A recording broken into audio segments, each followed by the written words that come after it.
Hey everyone, I just wanted to make this little quick video on the gas gauge issue with these 3rd gen 4runners. I kind of started and looked on forums and watched videos on YouTube, etc., and I'll just go through kind of everything I did to actually get my gauge to work again.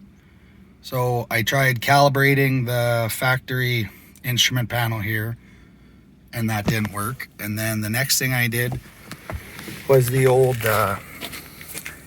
I don't really want to take all this junk apart to show you what I did, but regardless, it didn't work.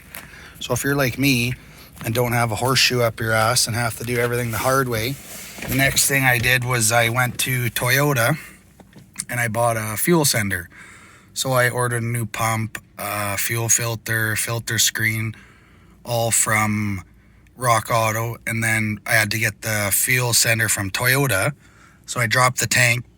You know, it took a few hours to do that all, put the junk back together, and then it worked for like a day.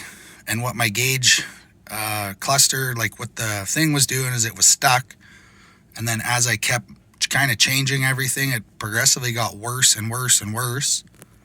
And then after I put the new fuel sender in, it is different than the original one, so kind of don't be scared because it's totally different, but you kind of get a vague list of instructions on how to swap it out or whatever. But anyway, so did all that. It was still junk. And then the last thing I seen on some forums was your gauge cluster. So I went to an auto wrecker, ordered a new gauge cluster. It took about, I don't know, like a week to get in, and then a month later I finally got to install it. And as soon as I put it in, the gas gauge worked. So all I'm trying to say is maybe start simple, try the add a ground. If that's junk, like it was for me, try calibrating the junk.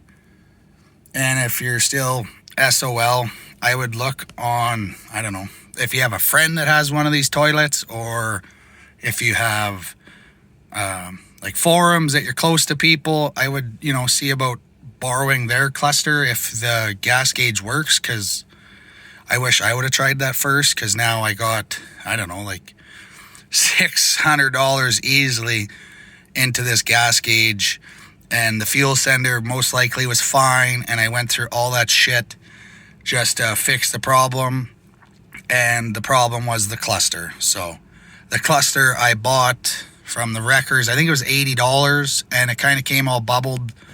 Like, I think the tachometer one was bubbled, so I just swapped it out with my factory.